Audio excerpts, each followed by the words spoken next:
Bismillahirrahmanirrahim. Assalamualaikum warahmatullahi wabarakatuh. Alhamdulillahi wahdah. Wassalatu wassalamu ala man la nabiyya ba'dah. Amma ba'd. Tulab wa talibat MKW kelas 7 yang dimuliakan Allah subhanahu wa ta'ala. Alhamdulillah, pada kali ini kita bisa melanjutkan pelajaran kita. Dan masih di bab-bab awal, yaitu penjelasan mengenai pentingnya belajar tauhid. Jadi di bab 1 sampai 5 ini kalau tidak salah nanti ya, kita akan mempelajari kenapa belajar tauhid itu, kenapa seorang hamba perlu belajar tauhid dan sejauh mana pentingnya. Nah, sekarang kita masuk pada bab 4 ya, masih di bab kita tulisannya lanjutan kitab tauhid begitu. Tujuan dari pembelajaran yang pertama, murid dapat menyebutkan hak Allah atas hambanya. Lalu yang kedua, murid dapat menyebutkan hadis tentang keutamaan tauhid. Lalu yang ketiga, murid dapat menyebutkan bentuk amal soleh yang bagus untuk saling berlomba di atas hal tersebut. Taib, yang menjadi pokok pembahasan kita pada pelajaran kali ini adalah satu hadis yang diriwayatkan dari sahabat yang sangat mulia, Mu'adz ibni Jabal. Kita baca, wa'an Mu'adz ibni Jabalin radhiyallahu ta'ala anhu. Ya, sebelumnya di antara yang harus kita tahu ya tentang sahabat Mu'adz bin Jabal ini ya, bahwa beliau adalah sahabat yang sangat mulia yang mengikuti ya, banyak sekali peperangan Nabi Shallallahu Alaihi Wasallam, dan beliau termasuk orang yang sangat cerdas, orang yang sangat amanah ya, dan dikenal sebagai sahabat yang memiliki keilmuan yang kokoh.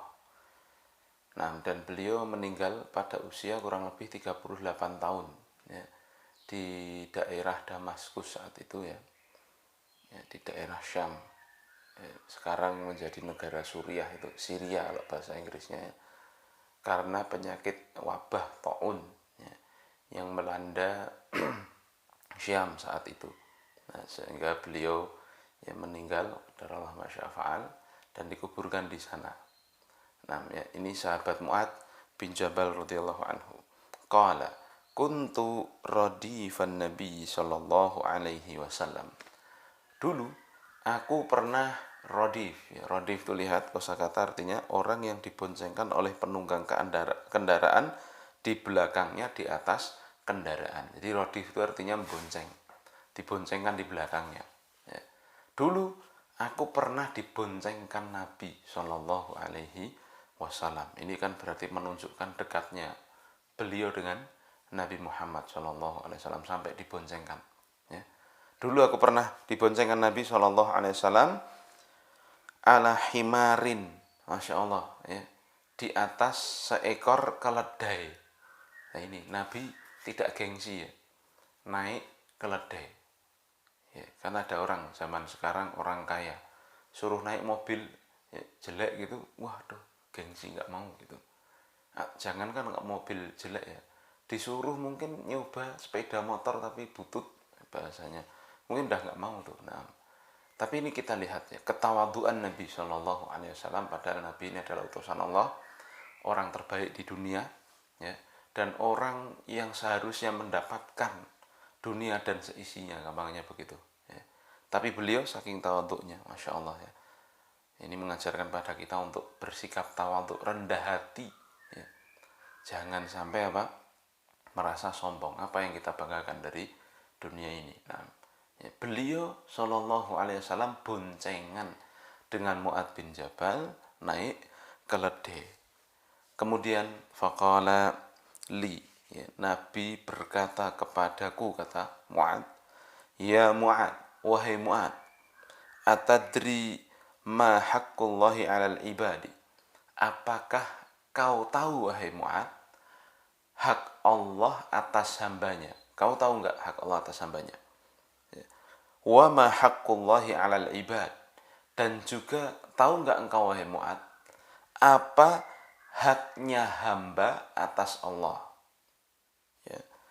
Faqultu, maka aku menjawab, Allah wa rasuluhu a'lam. Allah dan Rasulnya yang lebih tahu. Nah, ini juga adab di antara ada penuntut ilmu yang harus kita perhatikan. Ya. Menjawab Allahu a'lam itu. Allah yang lebih tahu. Ya. Jangan sidik-sidik mesti bisa. Ya. Tetapi kalau dalam masalah agama, kalau memang tidak tahu, kita jawab saja Allahu a'lam. Allah yang maha tahu. Tetapi beda ya kalau ujian. Ya. Kalau ujian dijawab Allahu a'lam semua, ya jawabannya 0 nanti. Ya. Atau nilainya 0 nanti. Ya. Kalau ujian jawab Allahu a'lam berarti dia nggak belajar begitu ya. Ya kadang kan ada murid-murid yang kreatif, tapi kreatifnya unik ya. Dijawabnya Allahu a'lam. Ya ini tidak dapat nilai ya. Jadi tidak boleh itu menunjukkan dia tidak belajar kalau ujian kok jawab Allahu a'lam. Tapi ya kembali kepada pelajaran kita di sini dalam perkara agama. Ya Mu'ad ditanya, wahai Mu'ad, kamu tahu nggak hak Allah atas hamba itu apa? Lalu hak hamba atas Allah itu apa? Jadi pertanyaannya dua. Satu, hak Allah atas hamba itu apa wahai Mu'ad? Lalu dua, hak hamba atas Allah tahu nggak wahai Mu'ad? Ya, Mu'ad ditanya itu. Ini masalah agama, Mu'ad tidak tahu. Jawabannya apa? Allahu wa rasuluhu a'lam. Allah dan Rasulnya yang lebih tahu. Nah di sini karena Rasulullah masih hidup, ya, jadi boleh ngomong Allahu wa rasuluhu a'lam. Allah dan Rasulnya yang lebih tahu. Kalau sekarang karena Rasul sudah meninggal, kita tidak boleh menambahi Allahu wa rasuluhu a'lam, tidak boleh. Jadi wajib hanya Allahu a'lam. Ya, ini diantara adab kita. Ya. Nah, ya, maka setelah menjawab ini Allah dan Rasul yang lebih tahu, ya, maka Nabi menjelaskan. Ya, dan ini bagus sekali ya Nabi itu ya dalam metode pembelajaran ya, memberikan pembelajaran dengan cara tanya jawab. Ya Mu'ad kan ditanya dulu, ya, baru beliau menjawab. Nah, ya, maka kemudian Nabi menerangkan ya hak Allah dan hak hamba ini. Lihat, yang pertama hak Allah atas hamba dulu. Nabi mengatakan haqqullahi 'alal ibadi an ya'buduhu wa la yusyriku bihi syai'a. Hak Allah atas hambanya, hak Allah yang wajib dipenuhi oleh hambanya itu adalah apa? Ya, supaya disembah. Allah itu disembah dan tidak disekutukan. Ini haknya Allah. Ya, jadi wajib bagi kita menunaikan hak Allah. Caranya bagaimana tadi? Kita menyembah Allah, tidak menyekutukan Allah. Ini hak Allah. Ya. Kemudian yang kedua, wa haqqul ibadi 'alallahi an la yu'adziba man la yusyriku bihi syai'a. Lihat, sangat penting. Kalau kita menunaikan hak Allah, Allah juga akan menunaikan hak kita. Nah, apa hak kita atas Allah? Allah tidak akan mengadab kita jika kita tidak menyekutukan Allah Subhanahu wa taala dengan satu apapun. Ya, ini hak kita atas Allah, Masya Allah. Kalau kita tunaikan hak Allah, kita tidak menyekutukan Allah, ya, maka Allah akan menunaikan hak kita. Kita akan tidak diazab, alias diberi surga oleh Allah Subhanahu wa taala nanti di hari kiamat, ya. Qultu maka aku berkata kepada Rasulullah, ya Rasulullah, afala ubashirun nasa, wahai Rasulullah, bolehkah ku kabarkan ini kepada manusia? Ya.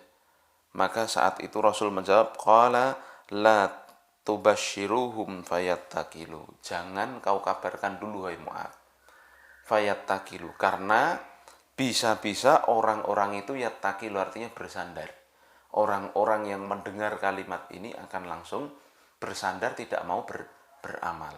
Ya, hadis ini ya, riwayat sahih, diriwayatkan oleh Imam Bukhari dan Imam Muslim. Ya, ya maksud Nabi di akhir tadi jangan dikasih tahu dulu mereka akan bersandar itu bagaimana. Maksudnya ini kan seolah-olah ya, seolah-olah syarat supaya masuk surga dan tidak diazab itu gampang sekali. Apa? Asal tidak syirik, begitu loh. Ya. Ya, jadi hadis ini intinya kayak seperti itu gitu. Makanya Mu'ad bin Jabal karena orang yang sangat cerdas ya, beliau bisa nyandai kalau bahasa Jawa nih ya. Beliau langsung ting begitu ya. Langsung, wah, ini kayaknya masuk surga dan jauh dari neraka ini kok kayak mudah sekali. Asal tidak syirik, insya Allah pasti masuk surga, pasti tidak diazab tuh. Ya, karena hak kita pasti ditunaikan oleh Allah. Nah, maka Mu'ad langsung bertanya, ini boleh enggak ya Rasul? Ku kabarkan kepada manusia. Nah, maka Rasul saat itu ya, ketika Rasul masih hidup, Mu'ad masih hidup, ya, karena itu masih awal-awal Islam, ya. Nah, Nabi melarang untuk menyebarkannya secara langsung. Ya, tentunya ini dengan hikmah Allah dan hikmah Rasul Shallallahu Alaihi Wasallam. Ya, karena dikhawatirkan kalau itu langsung disebarkan saat itu, saat awal-awal Islam itu, ya, maka orang-orang yang ya baru semangatnya masuk Islam, ya, mungkin dikhawatirkan tidak mau beramal, ya. Bersandar itu ya seperti itu, bersandar dengan kalimat ini saja, asal tidak syirik masuk surga insya Allah, ya. Padahal di saat itu ya Islam baru butuh untuk banyak sekali ditolong dalam tanda kutipnya ya. Nah, masih sangat butuh jihad fisabilillah, ya, sahabat perang ya dan sebagainya. Masih ya banyak umat Islam itu harus banyak beramal saat itu. Nah, sekarang bagaimana? Sekarang ya harus sama banyak beramal ya. Akan tapi ini dari sisi ilmu saat itu ya. Tadi sudah saya katakan hikmah Allah, hikmah Rasulullah SAW, ilmu itu disampaikan pada saat yang tepat. Ya, kalau sekarang kan ilmu Islam itu sudah berkembang dan orang Islam sedunia itu sudah miliaran ya. Dan bisa dikatakan ya tinggal pilih, gampangannya begitu. Tinggal pilih jalan. Kalau mau pilih jalan selamat ya kita beramal. Kalau tidak mau jalan selamat ya kita nyantai-nyantai waliyatubillah ya. Maka insya Allah di zaman sekarang ya, atau setelah Mu'ad bin Jabal nanti diceritakan di bawah ya, ketika Mu'ad mau meninggal beliau sampaikan karena khawatir takut dikatakan orang yang menyembunyikan ilmu. Taib ya. Pokok pembelajaran yang kita bisa ambil dari hadis ini yang pertama, hak Allah atas hambanya. Ya, ini jelas sekali. Ya, kewajiban bagi seorang hamba adalah beribadah pada Allah semata dan tidak menyekutukan Allah. Jadi hak Allah ya, itu disembah dan tidak disekutukan. Maka marilah ya kita nyembah Allah semata, tidak menyekutukan Allah. Lalu yang kedua, pokok pembelajarannya hak hamba atas Allah. Ya. Allah telah mewajibkan bagi dirinya, yang namanya hak hamba kan pasti ditunaikan oleh Allah. Ya. Sebagai kebaikan dan keutamaan Allah, Allah mewajibkan bagi dirinya untuk tidak mengadab orang yang tidak menyekutukan Allah dengan satu apapun. Jadi gampangnya kalau kita bebas syirik, insya Allah bebas azab gitu.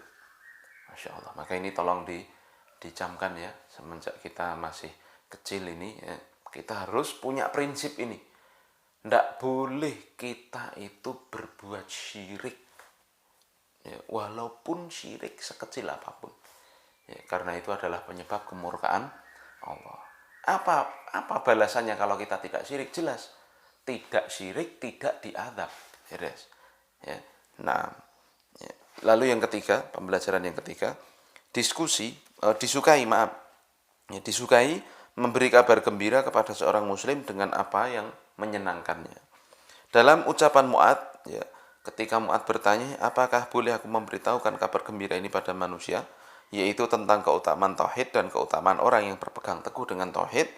Ini menunjukkan tentang disukainya seorang muslim memberi kabar gembira kepada saudaranya dengan apa yang menyenangkannya dari perkara dunia maupun perkara agama, karena hal tersebut bisa mendatangkan kesenangan pada hatinya dan menjadikan lapang dadanya ya. Maka kata Nabi SAW, termasuk kebaikan itu adalah apa? Idkhalus surur ala qalbil muslim, memasukkan kegembiraan ya di hati seorang muslim itu termasuk kebaikan ya.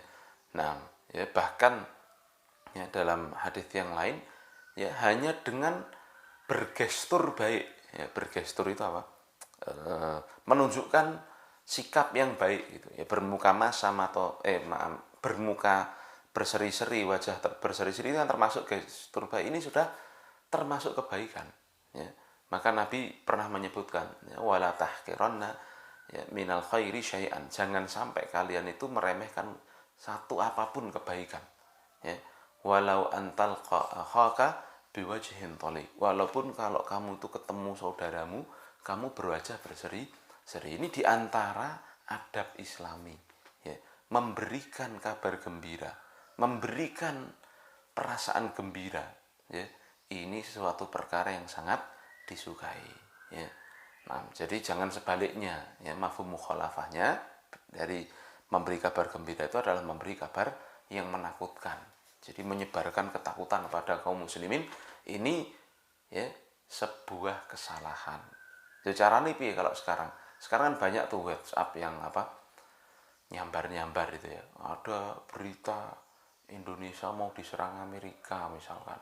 Indonesia mau diiniin, ya. Wah, pokoknya berita-berita yang membuat orang itu berpikir jelek begitu, ya. Maka ini tolong, ya, dikoreksi dengan baik. Kalau kita berhak menyampaikan, ya kita sampaikan sekali waktu, tidak apa-apa. Tapi kalau kita tidak berhak sama sekali, ya kita ini bukan RT, bukan RW, bukan lurah, ya. Gaya ini si nerima HP, nerima WA, share kemana-mana, isinya menyebarkan ketakutan. Maka ini tidak boleh, ya, bagi seorang muslim untuk menyebarkan ketakutan. Nah, maka marilah, ya, kita amalkan, kita beri kabar gembira, kita beri kesenangan pada saudara kita, jangan berikan yang sebaliknya. Lalu yang terakhir, faedah keempat, bolehnya menyembunyikan ilmu karena satu masalah, ya. Dalam hal perkara ini Mu'adz ingin memberikan kabar gembira pada manusia tentang keutamaan tauhid dan keutamaan orang yang berpegang teguh dengan tauhid. Tetapi Rasul Shallallahu Alaihi Wasallam melarang saat itu, ya. Beliau khawatir manusia akan bersandar kepada kabar gembira tersebut dan meninggalkan untuk berlomba-lomba dalam beramal soleh, karena bersandar dengan apa yang segera bisa dipahami dari yang nampak dari hadis tersebut. Ini menunjukkan bolehnya menyembunyikan ilmu untuk satu kebaikan, ya. Nah, ya, jadi Mu'adz bin Jabal, ya, di awal-awal tadi, ya, sudah saya sampaikan pula bahwa tidak langsung menyampaikan kepada manusia, ya. Luar biasanya hadis ini, luar biasanya belajar tauhid, luar biasanya orang yang tidak berbuat syirik. Karena apa? Pasti dapat jaminan surga, pasti dapat jaminan bebas dari azab. Orang yang berbuat tauhid dan menjauhi syirik, ya. Maka dalam sebuah riwayat, ya, bahwa Mu'adz ini ketika hampir meninggal, ya, atau mau meninggal, beliau menyampaikan hadis ini, ya. Setelah sekian lama beliau tidak sampaikan. Nah, ya, tadi saya katakan Mu'adz bin Jabal itu meninggal kurang lebih usia 38 tahun, insyaallah. Nah, dan menjelang beliau meninggal, beliau sampaikan hadis ini, ya, agar, ya, karena beliau khawatir, ya, dikhawatirkan menghilangkan satu pokok, ya, pondasi dalam agama yang sangat penting, yaitu memahami tauhid, ya. Radhiyallahu taala anhu, semoga Allah meridhai Mu'adz bin Jabal dan memasukkan surga Allah, dan semoga kita nanti, ya, diperkenankan oleh Allah Subhanahu wa taala untuk bertemu, ya, dengan Mu'adz bin Jabal di surga Allah Subhanahu wa taala, ya, karena memang demikian dalam Al-Qur'an diceritakan, ya, dan juga dalam beberapa hadits Nabi disampaikan bahwa penduduk surga itu nanti bisa saling mengunjungi. Masya Allah, ya. Dan tentunya kita sangat berharap, ya, bisa saling mengunjungi, ya, dengan Rasulullah, dengan para sahabat, ya, dan dengan orang-orang soleh, dengan para ulama. Caranya bagaimana? Caranya kita mengamalkan amalan-amalan baik di dunia, dan di antara amalan yang paling besar yang wajib kita lakukan adalah menyembah Allah semata, ya, dan menjauhi segala jenis kesyirikan. Ini, ya, dalam pelajaran yang bisa kita bahas di bab 4 ini. Untuk tugas ini ditulis dulu, ya. Jangan difotokan dulu, jangan dikumpulkan dulu. Nanti insya Allah saya kode, saya suruh di grup WhatsApp untuk mengumpulkan tugas 3, bab 3, bab 4, dan bab 5 itu nanti dijadikan satu. Nah, tugasnya menghafalkan ini hadis ini, gitu, ya. Tolong dihafalkan karena hadis ini sangatlah penting. Baik, kita akhiri. Subhanakallahumma bihamdika asyhadu an la ilaha illa anta astaghfiruka wa atubu ilaik. Assalamualaikum warahmatullahi wabarakatuh.